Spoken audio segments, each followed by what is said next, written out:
Good afternoon, everybody, and welcome to the latest episode of Inside Pima County with Supervisor Rex Scott. I am Supervisor Rex Scott, and we have with us today the head of the Regional Flood Control District, Eric Schepp.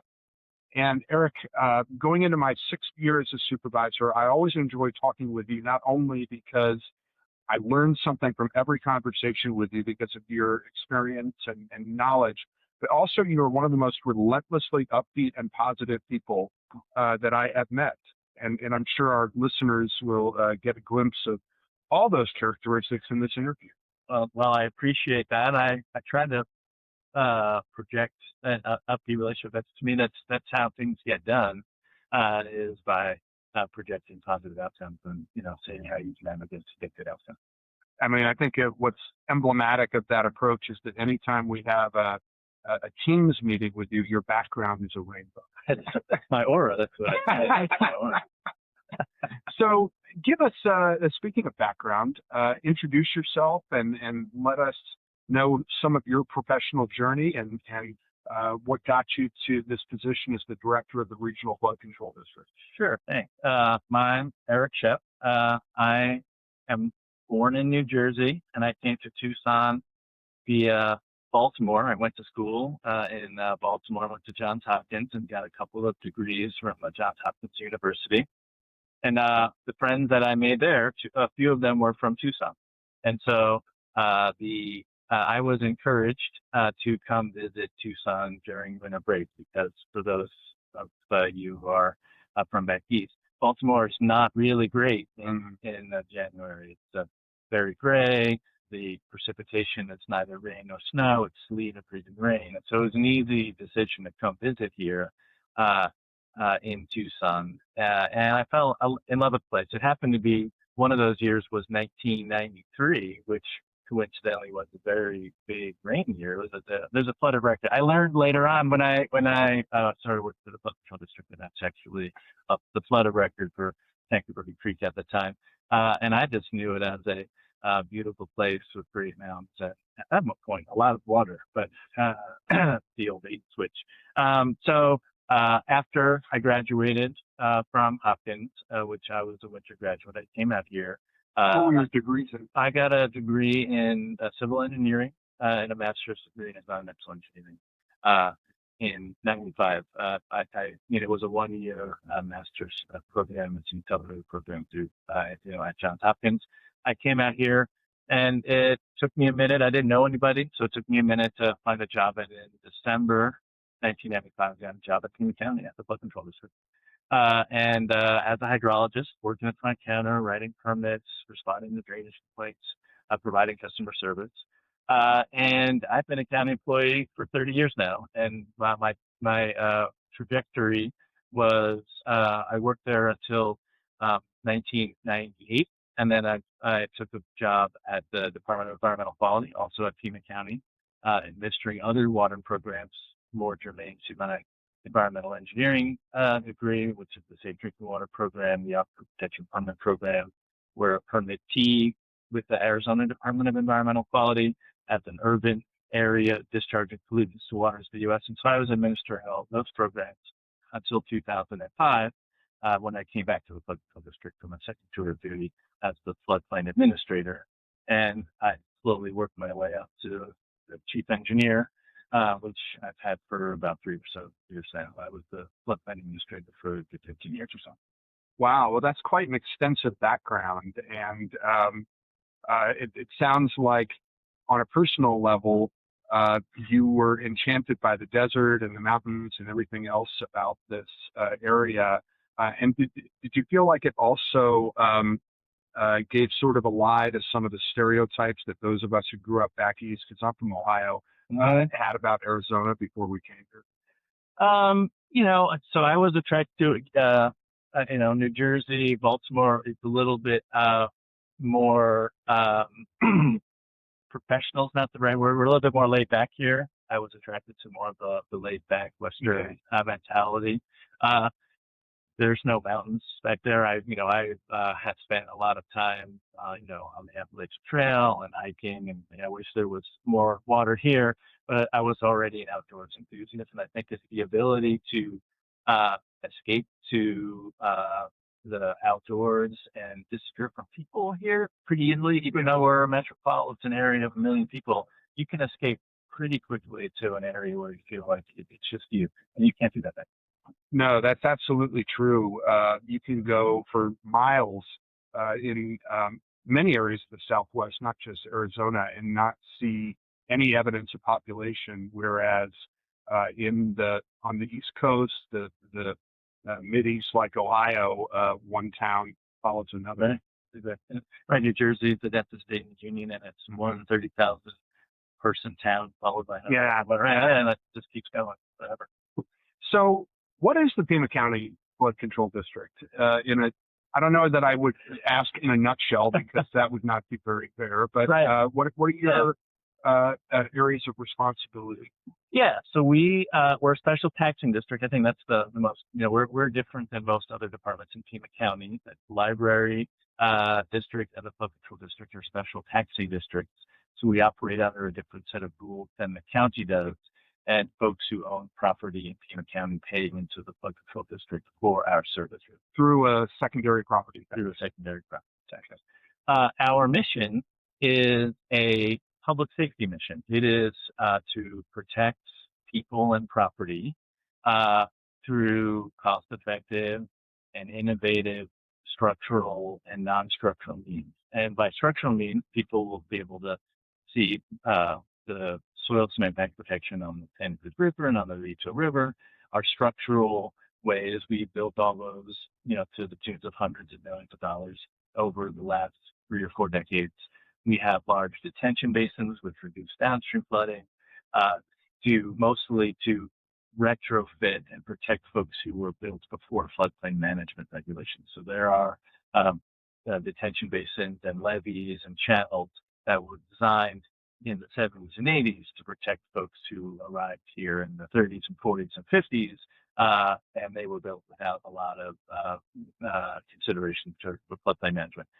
Then we have the non-structural side, which is equally important, which is using tools like regulations, the Rural Riparian Habitat Program, the Flood Land Acquisition Program, which reduce the threat to public, the emergency responders, by finding ways to let floods just be floods without having to build some of those structural beams. So our primary mission is that, and we do that in a variety of ways.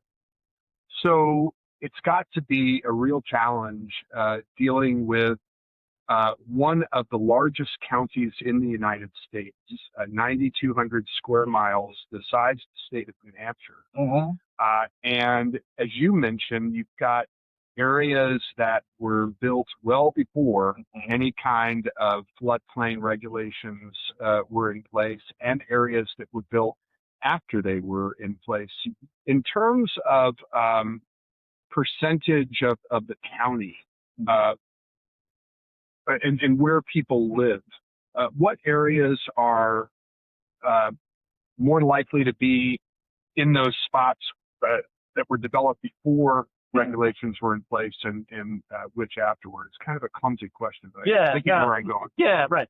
So, you could look at the age of development will kind of tell you where our most chronic, problematic, and kind of the toughest nuts to crack are generally in the urban part of the city of Tucson. Okay. Oro Valley was built and developed late enough that many of the floodplain management, those non-structural measures, were in place so that folks were building up on the ridge tops and leading the water courses in a fairly natural state. And generally speaking, those later developments have the benefit of some of that planning. Our standards have changed over time, but the toughest areas, because of being completely built out, and that the fact that they were built out in the 30s and 40s, means solutions are tough, and the problem is pretty great. There's hundreds, if not thousands, of homes in the city of Tucson that are prone to flooding from large storm events, and the means to protect them are fairly difficult to solve. There's not a lot of room in that area to solve those problems. Ajo was built a long time in a much smaller community. It has some drainage problems associated with the lack of infrastructure because the way it was developed at the time, much smaller community, so it doesn't kind of get the oxygen that the city of Tucson does. But we are focusing on a floodplain study in that area right now, which will likely drive the thought for some, improvements to help reduce the extent of flooding to the extent we can. Again, most of those, that whole part of Tahoe is privately owned, there's houses on it, and so it's very difficult to try to find solutions in an area that is already kind of constrained by the private development without actually having to acquire some of that private development. What you're contrasting IO, which was largely developed decades ago in Oro Valley, which was incorporated in 1975. It makes me think to ask about Marana, because there are parts of Marana that were developed maybe around the time Ajo was, and then there are newer parts of Marana that came into place after the floodplain regulations were developed. I'm glad you brought up Marana because it actually highlights another one of those structural flood control elements that we completed. We completed a levee, so the Santa Cruz River flows from south to north through the city of Tucson, and it goes into Marana, and mostly it is flowing in a channel, and the water during the 100-year storm is below the adjacent grade of the land next to it. But once you get to Marana, the water during the 100-year flood is actually above the adjacent grade of the channel to the west or north.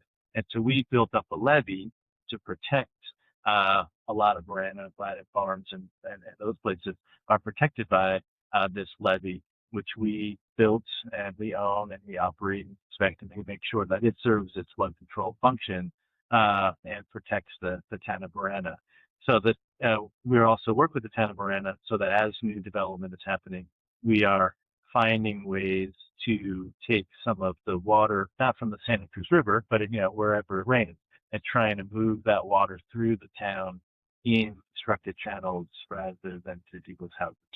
And take all those methods. So they have done some of their own master planning, and we will be a partner with them as we are with all of the jurisdictions, since we are a regional taxing district and money is coming from all the jurisdictions, so we bring it back to the jurisdictions through partnerships. Talk a little bit about how local floodplain regulations are guided and in some cases governed by federal or state regulations. Sure. So I like to say to staff that our fundamental reason for being is the statutory authority to implement the National Flood Insurance Program. So that program exists at a federal level, and it establishes a minimum set of development standards related to making sure homes are elevated, so people's carpets don't get wet during the 100-year flood or the 1% chance flood, and that we have an assurance that that happens during construction, and then they are obligated to get insurance when they're in federally designated floodplain.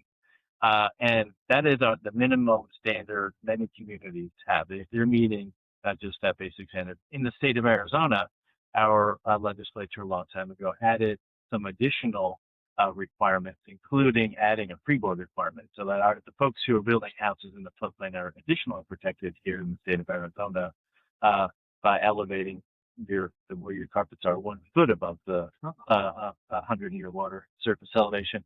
And then both the federal government and the state encourage local communities to adopt even higher standards. And the federal government does that through the community rating system, which provides flood insurance discounts for communities that are kind of going above and beyond those minimum standards.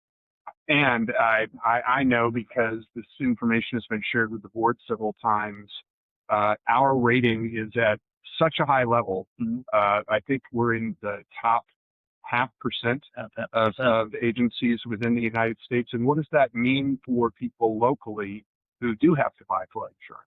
Right. So we are a Class 2 community. If you participate in the NFIP, you are rated from Class 10, being, meeting the minimum requirements to Class 1. And I think that there's maybe 1 or 2 Class 1s. And we're Class 2, and it is approximately a dozen communities in the nation are Class 1 communities. Out of 1,300 or 1,500, something along those lines. And so when flood insurance is required, those folks are getting a premium rebate of 40% of the flood insurance premium. Yeah, which is about $1 million a year collectively overall with flood insurance policy. Where did we start? So, well, everyone starts at a 10. We were a 6 for a very, very long time, and we gathered enough points, largely through the acquisitions through the Snow Desert Conservation Plan. So the gold standard for floodplain management is retire the development pressure of the floodplain, right? Sure. If we own land, then there isn't the threat of development pressure encroaching into the floodplain. And so a lot of those acquisitions helped build us to a Class 5, but we couldn't move beyond a Class 5 without a qualified floodplain management plan. And once we went through that process, that we were able to demonstrate that we are significantly above and beyond where others are in those classes. And that was work I gathered that largely happened while you were the floodplain administrator before you became the director. Correct. A lot of that, well, we're a staff of about 65 folks, broken up into a number of divisions. They're the ones who are doing all the things, and that plan is really just a compilation of the things we're doing, and then some aspirations over the next 5 years, but those aspirations were put together and placed into a plan. The real part of the plan that has value to the federal government is the fact that it was very public facing. We had a floodplain management planning committee. There was a lot of outreach. Dr. Sachs from our office visited an untold number of homeowners associations. And really, this is what we're doing. What do you think we should be doing? And we were collecting everybody's interests, everybody's concerns, and putting it into an action plan, which is our roadmap for the next 5 years. So it's the public-facing part of it. When does his novel come out? Those must have been interesting meetings. There are, we have interesting constituents, and he has just completed the second 2 of that. So we are on our second 5-year floodplain management plan. District 1 being mostly unincorporated. The main way that citizens organize themselves in our district is homeowners associations. Correct.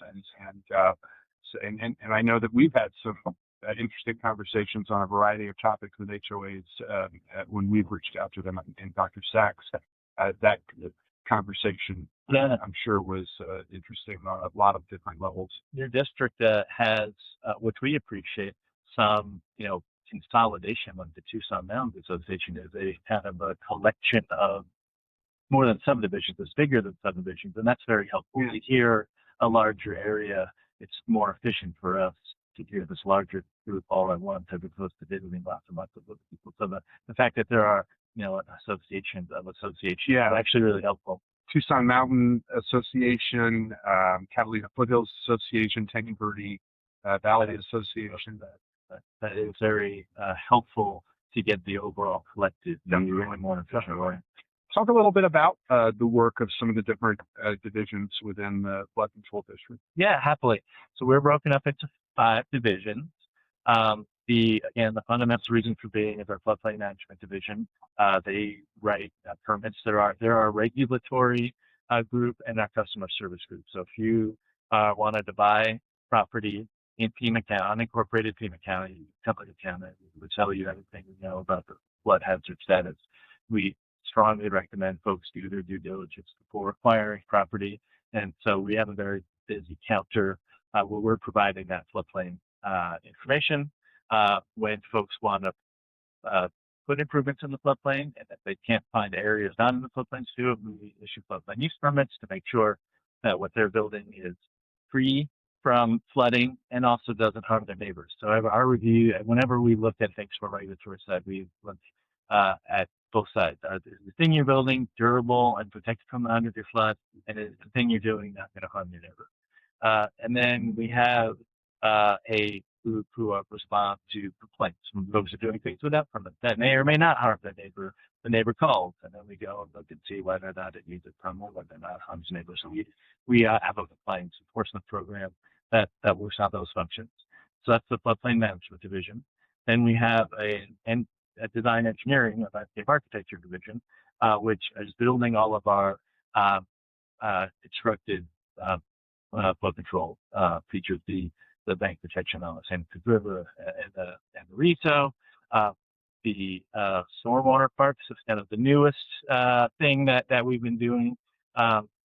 Is lands in there. They build a lot of projects. They're collaborators. We work across disciplines and across jurisdictions to try to get into the community to figure out how these projects can meet the flood control purpose as well as become amenities, whether or not it's a park in a stormwater park or add landscaping or if we can do art along it. So they're very engaged in the public and of the jurisdictions to make sure that we're innovative when we're doing design and construction, that there's community buy-in and an understanding of what we're doing. We have a infrastructure management division, which takes after everything's built, it's handed off to a different group who maintains it back to its design condition. So we have sediment removal projects in the major water courses. We do mowing and small drainage ways. We do repairs of bank protection. And so we have a whole bunch of folks who just make sure that the stuff that we design and build operates like it should.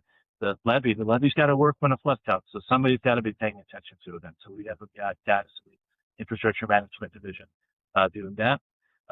We have a watershed studies division, which is kind of a precursor to those, which is if we have needs, we have scientists, hydrologists who are looking at the whole watershed, seeing where the flood risk is, helping our floodplain management division regulate by giving them the tools and information they need to figure out what the risk is. They're also providing that information to our design engineering division to make sure that they're building infrastructure that is adequate to protect folks from the 100-year flood. Our kind of newest area for us inside the watershed studies is our water resources folks.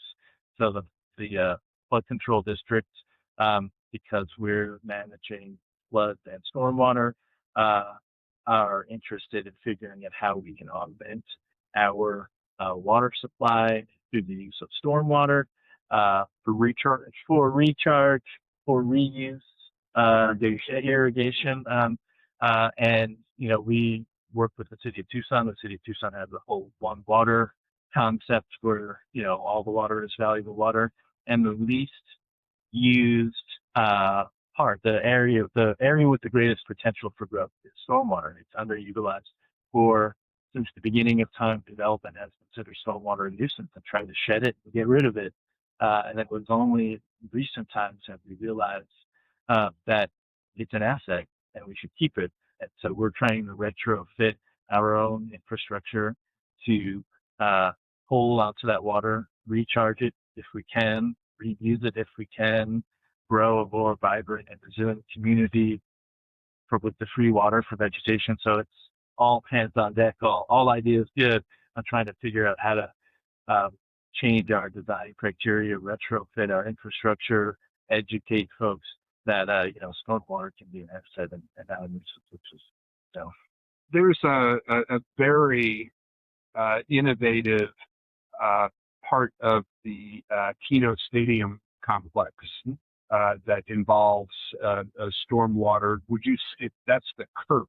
Right. And could you talk a little bit about that and how it might be a model for what we want to do in other parts of the county? Absolutely. That's actually an OG one. That is from that was from the 90s. So it was that was the Ajo detention basin. It was built when all of the other gray infrastructure associated with the Tucson diversion channel, the Tucson Arroyo used to flood downtown from the base essentially, and we built a lot of infrastructure. There's a levee that collects water around Freedom Park and the park at Craycroft and Golf Links, and it used to flood into town, and there's a big levee there, and it collects water, and it all goes into the Ajo detention basin. And in the 90s, working with the U.S. Army Corps of Engineers, we retrofitted that basin to turn it into its own riparian area. So there is circulating water that creates a riparian area in there.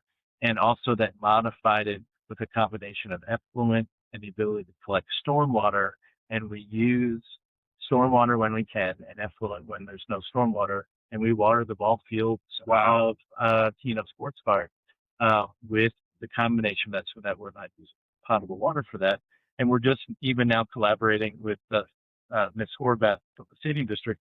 The last real field that is not watered with either effluent or stormwater is the Veterans Stadium, and we're about to plug that in so that the whole thing will be either effluent or stormwater.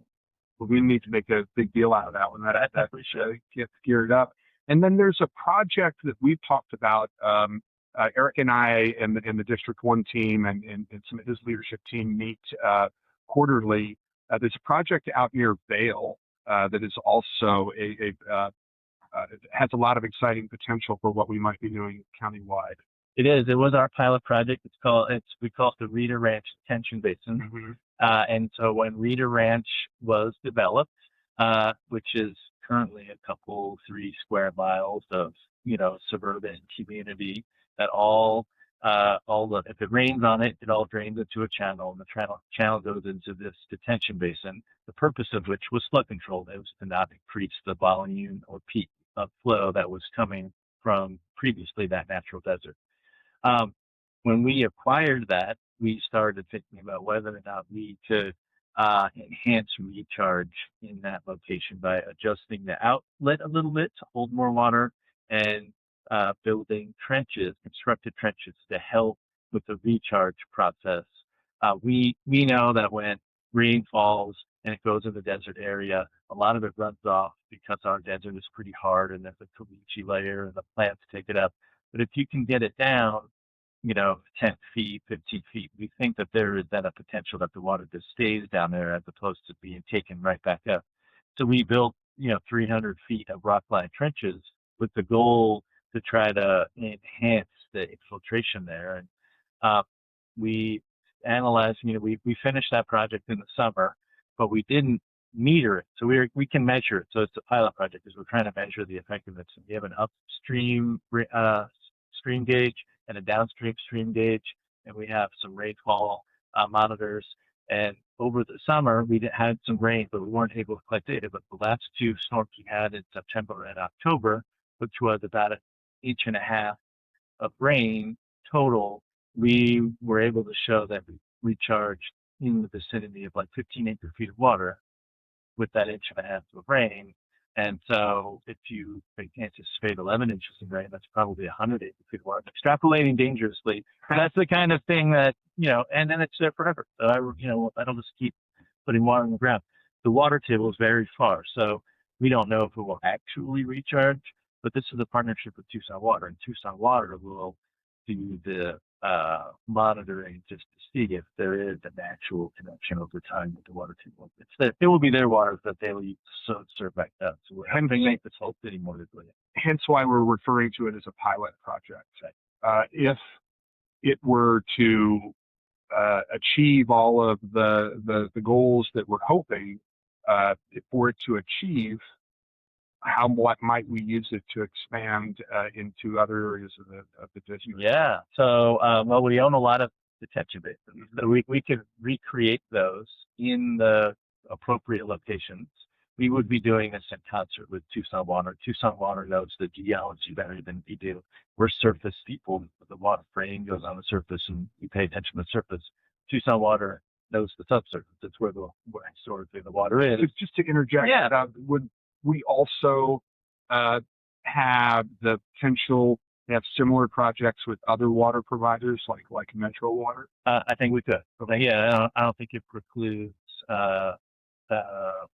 limiting the partnerships with anybody, for sure. I know there's a big voice, Tucson Water. Yeah, right. They are. And the infrastructure that we have is because of that. Earlier, we built infrastructure to protect the oldest part of the town. Right. And so our infrastructure is near the city of Tucson. And so if we're at the Tucson city, we're generally talking to, but it doesn't preclude, talking to others where appropriate. So we could expand Reeder Ranch would be one on that basin. We could employ it in other detention basins. As we're building stormwater parks,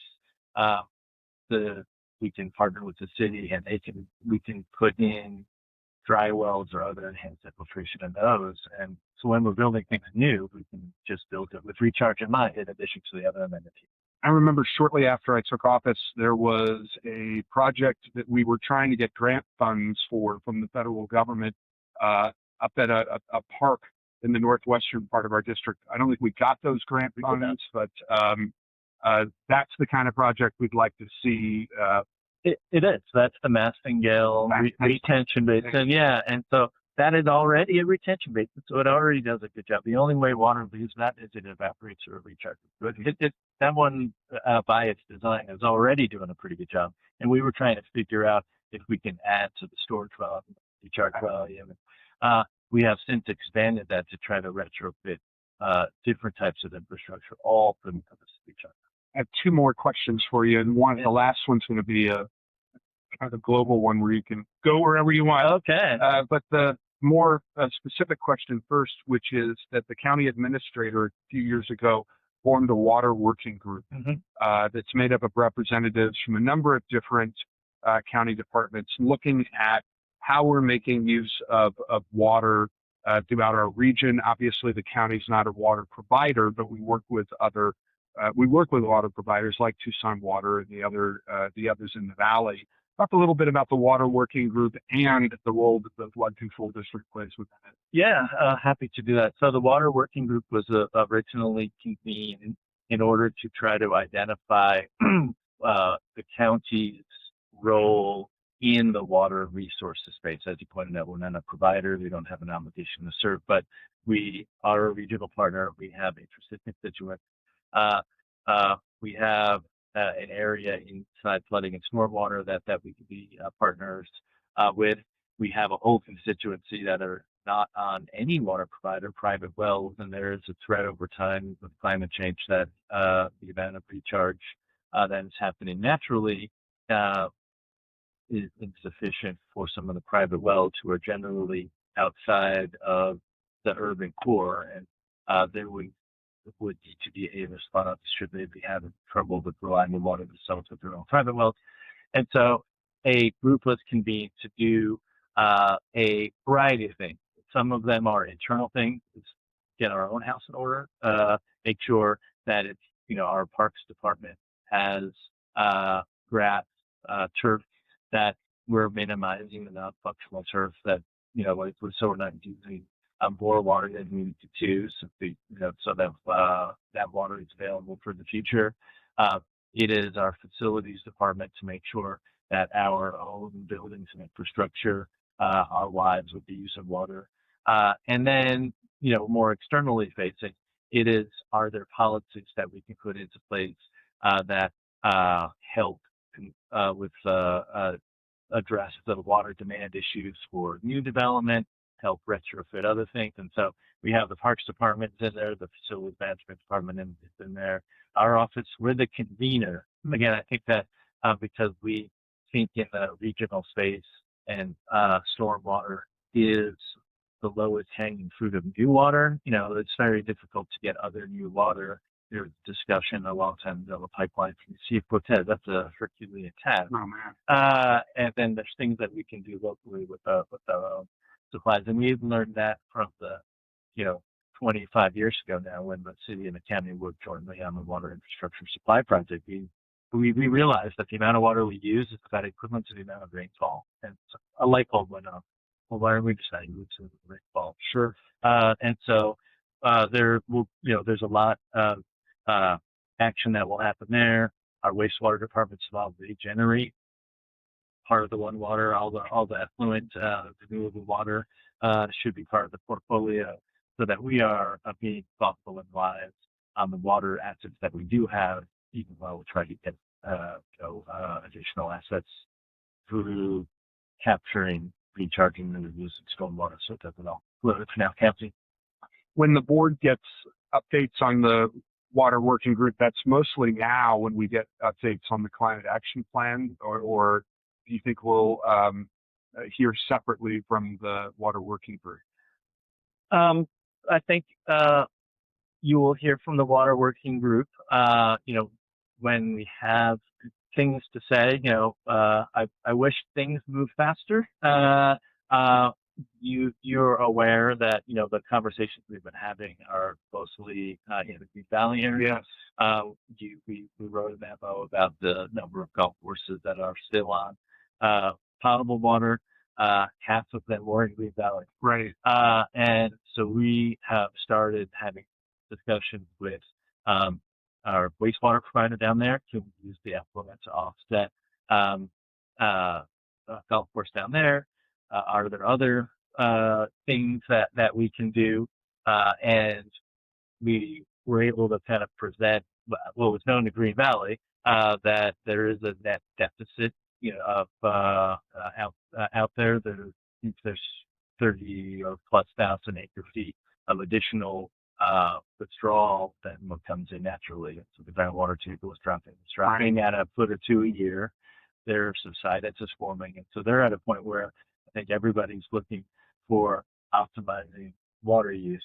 And we've met with the Santa Cruz River Provider and Users Group, who were already talking about the topic with the Bureau of Reclamation to try to figure out, well, again, what Pima County's role is. The interesting thing about the Water Working Group is when you're looking externally is, if we're not a provider and we're not a user, what's our role? What do we do? How do we help? And so that's kind of where the conversation is. And there's a lot of entities in there. And so it takes a little bit of time just to make sure we're not invading territory. And I know from discussions before that memo was sent to the board and since then that when you're talking about golf courses that have those water rights, incentivizing them to relinquish those rights is a big part of the discussion, but I'm sure. Yeah. So with regard to all the essential work of your department, Eric, what have we not talked about today that you wanted our listeners and viewers to know about? Yeah, I guess the thing that's exciting and innovative. I think I started off with part of our mission is we try to be innovative, and we have a history of that. You brought up the Keno Environmental Restoration Project, which took kind of land flood control and turned it into a reuse thing that's being innovative. The Chuck Huckleberry Loop was an innovation. We built bank protection.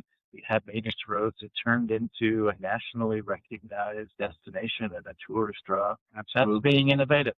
The more recent thing that's exciting is we've an agreement we've had with the city in order to try to address in part the problems, the historic drainage issues in the old part of Tucson. It's over 80 years, there hasn't been a solution presented because the solution to the scale of that problem requires big infrastructure. The environmental restoration project is big, and you can't fit that in the old part of Tucson. So what we agreed to do was work on projects that are not the 100-year solution, but smaller solutions. And we've started the Stormwater Park program. Right. And the Stormwater Park program is kind of opportunistic, but it takes smaller low areas, an acre, 2 acres, 3 acres, sometimes in city parks, sometimes on schools, and we repurpose some of that vacant land to hold back water where the water harvesting basins. Sometimes they'll recharge. At a minimum, they will grow trees and become a public amenity. They might not, be the silver bullet for flooding. There's a benefit for flooding, but because of all these other stacked benefits, they become a real great. The city and the constituents all love this relationship, even though it's maybe marginal on flooding during big events. It's good for small events. But we're creating a more resilient Tucson. We're improving water quality. We're creating community gathering spaces. We're growing more trees. It's hitting a lot of other things. Sure. And the most exciting recent thing, which is because of their location, which is frequently in underserved communities, we have added the community engagement piece. We've added an element where if you're in a nearby school, we're encouraging teachers to bring their kids to these locations so they can learn about these fundamentals, including recharge, including our water concerns, and are creating a workforce job path so that folks who are interested can sign up and receive a stipend for class education, hands-on education, project-based education, and grow a workforce of kids who might not want to go to college but want a job to be able to continue doing this and make Tucson more resilient. Well, I think that's a good place to end on that very high and uplifting note. Just like I said, you're a positive and uplifting person, and we learned a lot from this conversation. So, Eric, thank you very much. Thank you for inviting me. Yeah, our pleasure. And thank all of you very much for listening or watching.